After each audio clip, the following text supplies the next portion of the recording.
At this point, we're going to take a look at a demonstration of scanning for hosts on a network using the NMAP tool. Now, a couple of things I'd like to say here. First of all, NMAP is an open source software program, meaning that it's freely available to anyone who wants to download it and use it. It's downloadable in formats for every operating system from Windows to BST to Mac to Linux. Now, this tool is available from the website www.insecure or insecure.org. Now, when using NMAP, you should be aware that NMAP is a very intrusive tool and is largely considered a hacking utility. So using this tool against systems that you either don't own or don't have permission to scan can be considered illegal. So make sure you use it responsibly and generally scan your own network for testing and lab purposes. So let's take a look at a quick demonstration.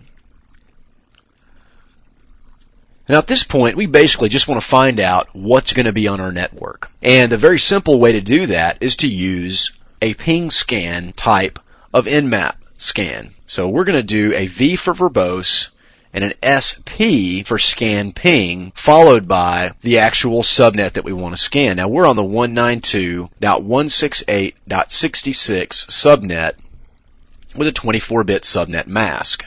So we're going to initiate that scan, and I actually have that scan in a text file that we can take a look at real quick. As you can see, that scan went really fast.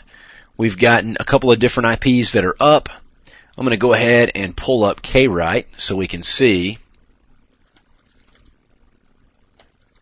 And the file that I have is actually named kwrite as well.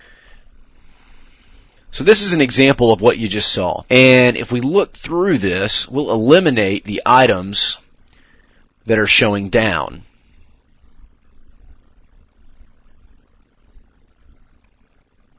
So we'll clean this up a little bit.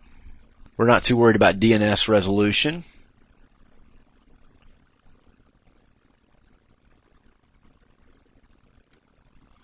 Those are almost statistical performance counters, if you will.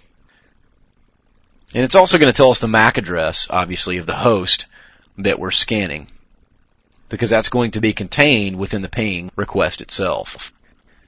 So there you go. These are all the systems that are up and running.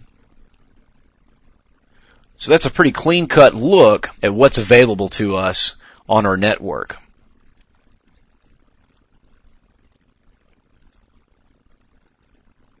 Now, as you can see, we really haven't gotten a lot of information other than the fact that there are X number of IP addresses that are responding to ping requests.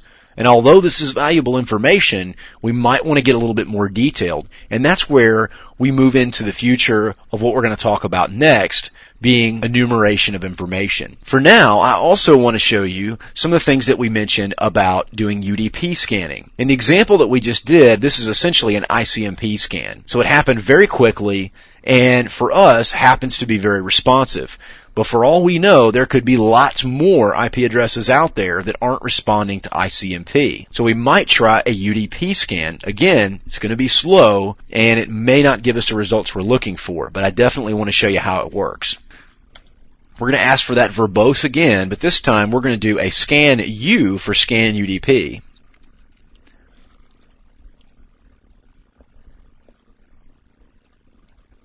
Same network. And because this is going to take a pretty good amount of time, I'm actually going to go ahead and show you the file that I've created so we can look at what the results are going to be.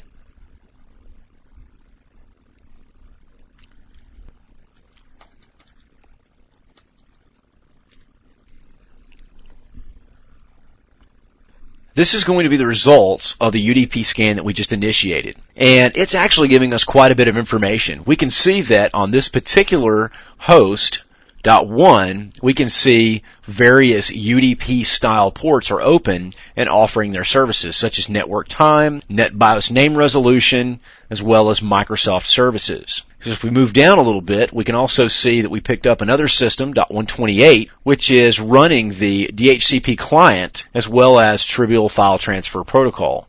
But one thing to keep in mind is that there could be 100 other ports listening on this system that simply don't respond to UDP information. So although this is all great and wonderful information, you can see we've gotten lots of responses, but one of the things to keep in mind, this may be the exact opposite of what's open. In some scenarios, UDP will say, yes, all of these are open, when in fact it's exactly the reverse. All the things that aren't shown here are open, and these are all closed. I don't believe that's the case in this scenario, but we'll have to find out more information as we go along.